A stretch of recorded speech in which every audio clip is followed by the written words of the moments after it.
Hello everyone, myself Gurvinder Kaur from Matamondi Oswal Public School. We will do social science for class 8 and the book from Punjab School Education Board.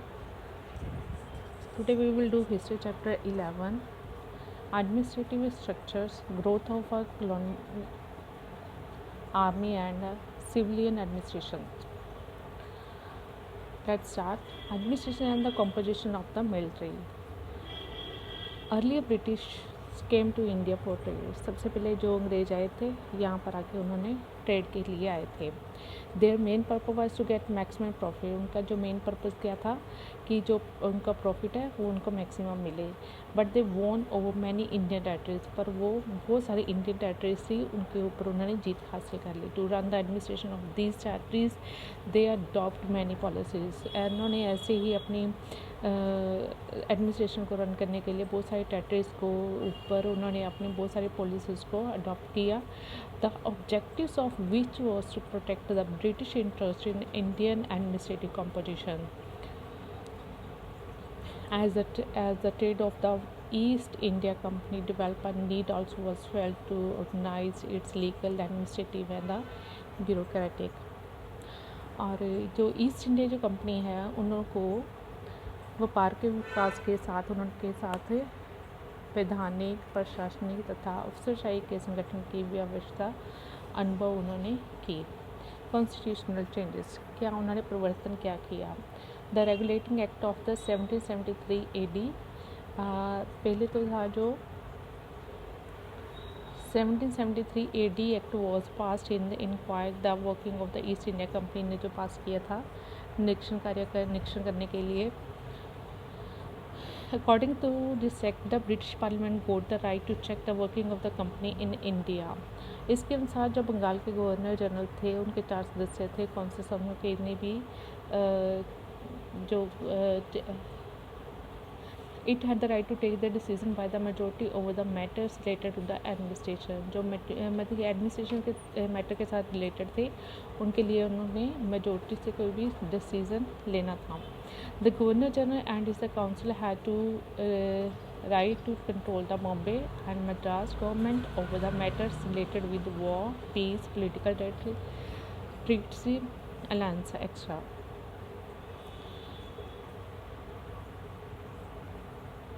जिसको शासन व्यवस्था के मामले में निर्णय सर्वसम्मति के साथ उनका जो अधिकार दिया गया। गवर्नर जनरल तो जो उनकी काउंसिल थी उनको युद्ध, शांति, राजनीतिक जो संधि थी उसके विषय में मुंबई, मद्रास की सरकारों पर नियंत्रण रखने का भी अधिकार प्राप्त था। नेक्स्ट पॉइंट है हमारा पिट्स इंडिया एक्ट 1784 AD। जो ये एक्ट था 1784 AD का पार्लियामेंट ऑफ इंग्लैंड पार्लियामेंट ने इंग्लैंड के पार्लियामेंट ने पास किया। According this act to control the company civil military and the finance matter, a board of control was establish in England में establish किया गया। Board of control जो उन्होंने establish किया था उसके ऊपर किसको कंट्रोल करने के लिए कंपनी है जो उसके सिविल मिलिट्री फाइनेंस मैटर के ऊपर बोर्ड ने जो कंट्रोल किया है उसको स्थापित किया गया।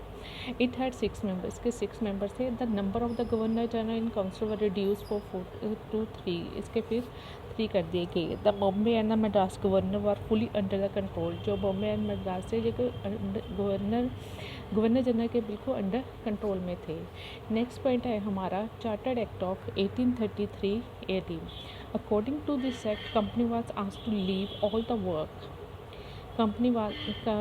इस एक्ट के अनुसार कंपनी वाज आस्क्ड, उन्होंने सारा काम छोड़ने के लिए रिलेटेड विद ट्रेड के साथ, so that it would be पे full attention to administration.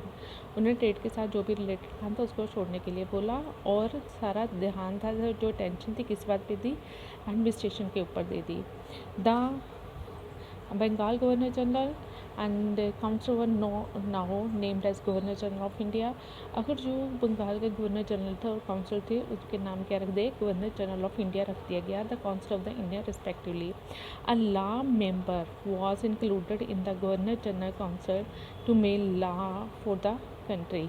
A law member was included, देश के में जो कानून बनाने के लिए गवर्नर जनरल की जो काउंसिल में कानून सदस्य को शामिल किया गया था। इस तरह In this way, the presidencies were debarred from the right to make law. In this way, the center government was made very powerful. और इस तरह से जो प्रेसिडेंसियों की सरकार थी वो कानून निर्माण के अधिकार से वंचित कर दिया गया। इस प्रकार केंद्रीय सरकार को बहुत शक्तिशाली बना दिया गया। Chartered act 1853-80 according to charter act of 1853-80 legislature was established by separating from executive. जो चार्टर्ड एक्ट ये था 1853 का, वो लेजिस्लेटिव वाज जो हमारी विधान पालिका थी एस्टैब्लिश की गई सेपरेटिंग फ्रॉम एग्जीक्यूटिव, और कार्यपालिका से सेपरेट करके उसको एक अलग एस्टैब्लिश किया गया। इट है टोटल 12 मेंबर्स के टोटल 12 मेंबर्स से थ्रू दिस एक्ट। इस एक्ट के दौरान the interference of the central government increase in company affair भी जो इस एक्ट के दौरान कंपनी की जो व्यवस्था थी केंद्र सरकार का, इसमें इंटरफेरेंस बढ़ गया। अब किसी भी भारत का शासन कंपनी से अपने हाथों में कभी भी भारत का जो शासन है कंपनी अपने हाथों में ले सकते थे। एडमिनिस्ट्रेटिव ऑर्गेनाइजेशन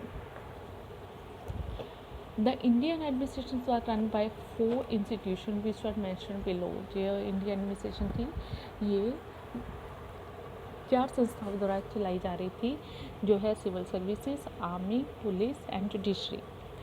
फर्स्ट है civil services.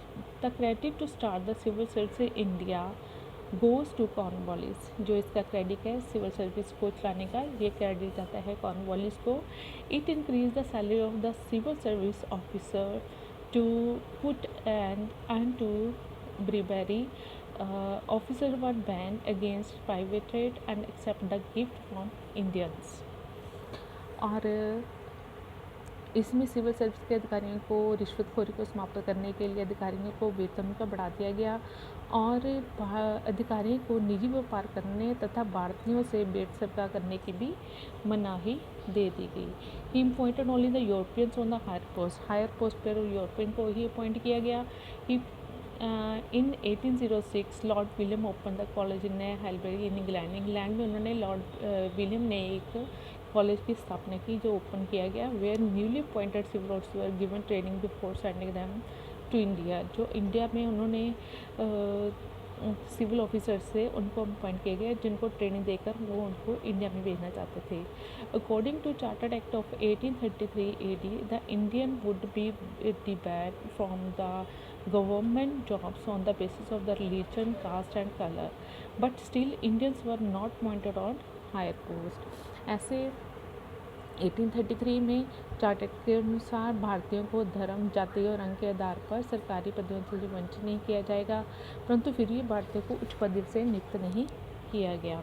In 1853 AD the appointments in the civil services were based on the competitive examination।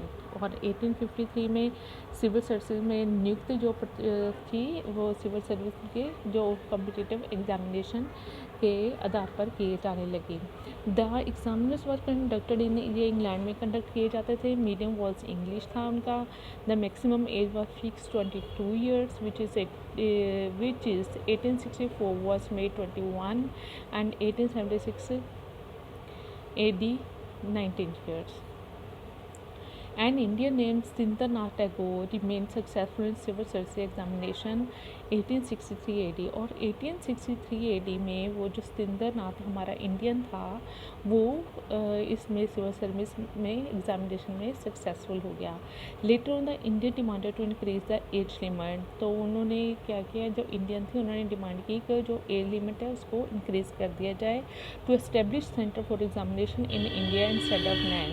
England की बजाय इंडिया में ही इसको इस्टेब्लिश किया जाए, एग्ज़ाम का सेंटर बना दिया जाए। The viceroy Lord Ripon supported this demand by the secretary of the state did accept the demand.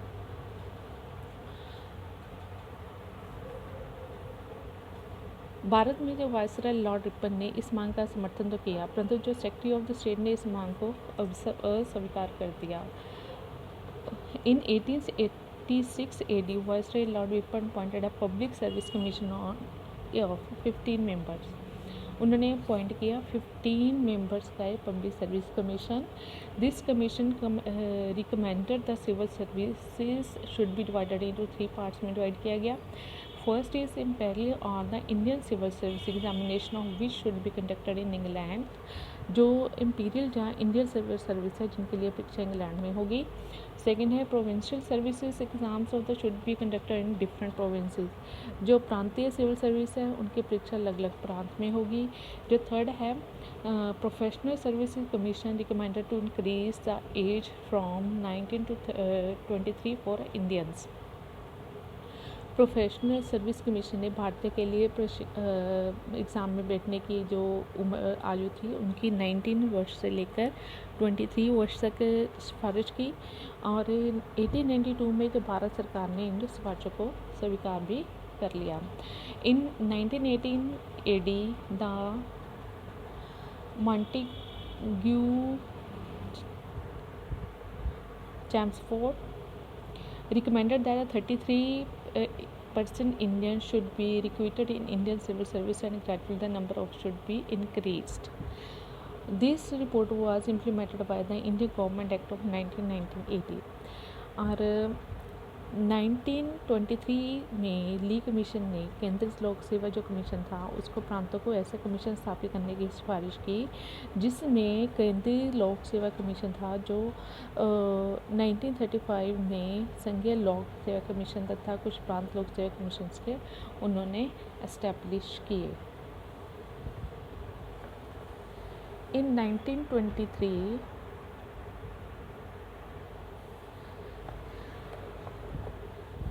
Lee Commission recommended the Central Public Service Commission and the sub-commissions in the provinces also.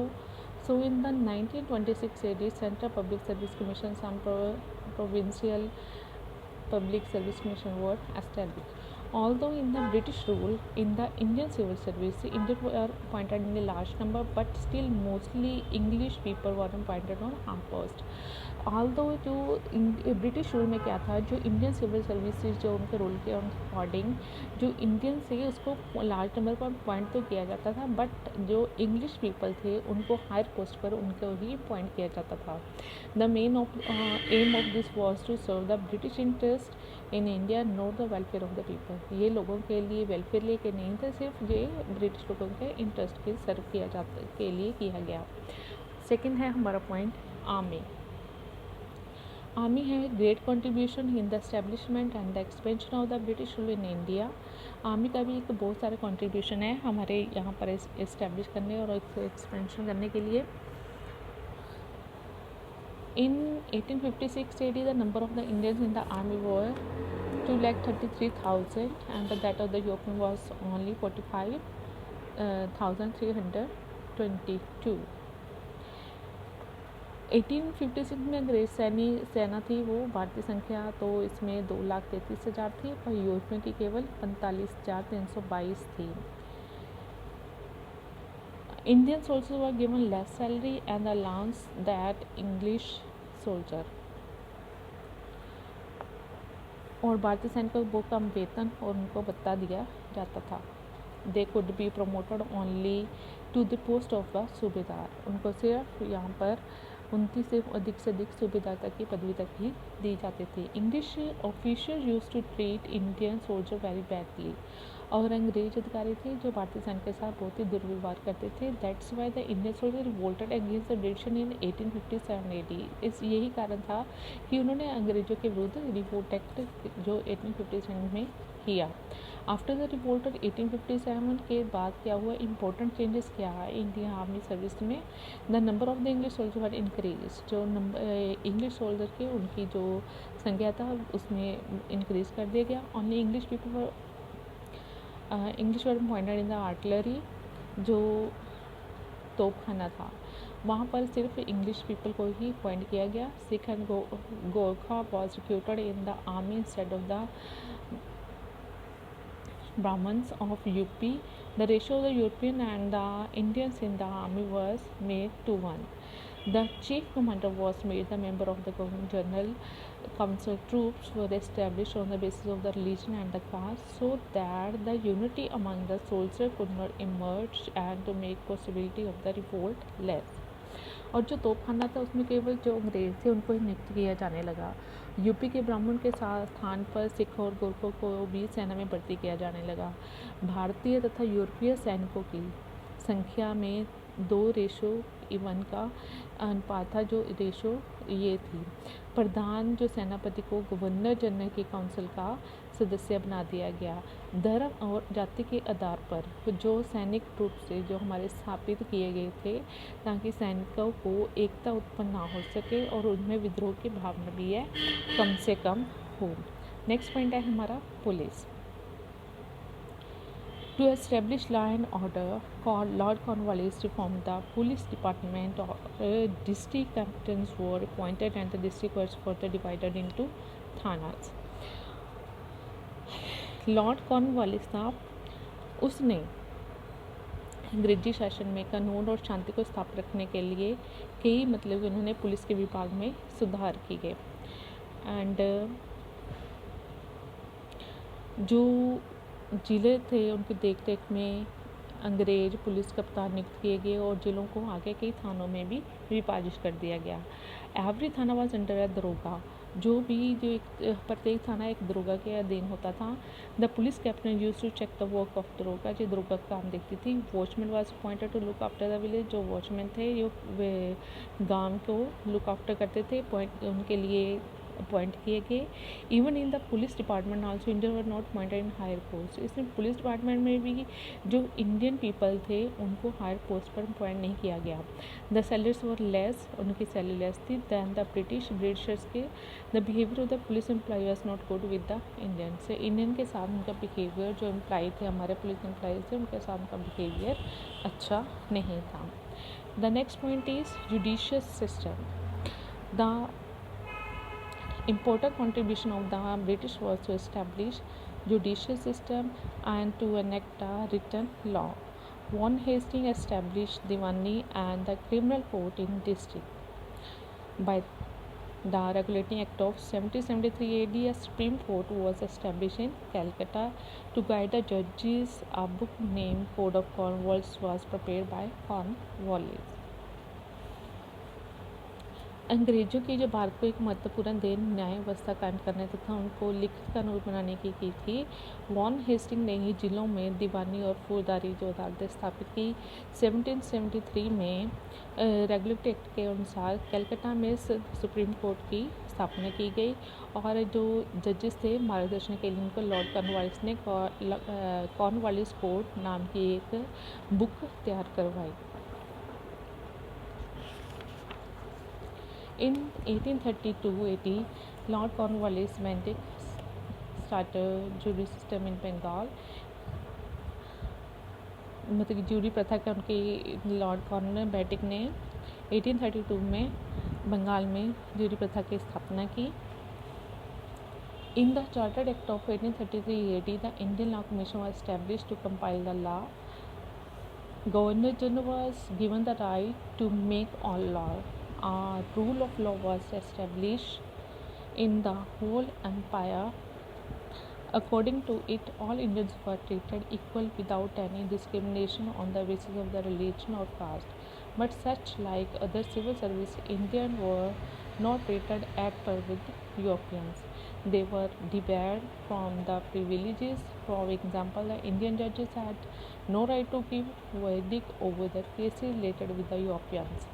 In 1833 AD, Lord Ripon tried to give such equal right to Indian judges but remained unsuccessful. जो Lord William Bentinck था उसने 1832 में बंगाल में jury प्रथा की जो स्थापना की थी और 33 में चार्टर्ड एक्ट के अंतर्गत उनके कानून का जो संग्रह करने के लिए इंडियन लॉ कमीशन की स्थापना की गई। गवर्नर जनरल को भी कानून बनाने का अधिकार दिया गया। सारे साम्राज्य में इस कानून का जो शासन लागू किया गया।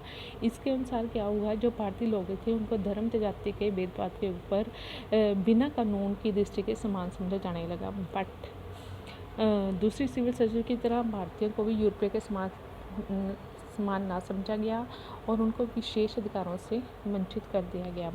उदाहरण के तौर पर भारतीय जजों को यूरोपियन के मुकदमों का निर्णय करने का अधिकार नहीं था। ऐसे में 1833 में लॉर्ड रिपन की सरकार ने एल्बर्ट हिल को भारतीय जजों को ऐसा अधिकार देना चाहा, बट वो असफल रहा। ऐसे में ये हमारा वहाँ पर चैप्टर ख़त्म होता है। Thank you very much.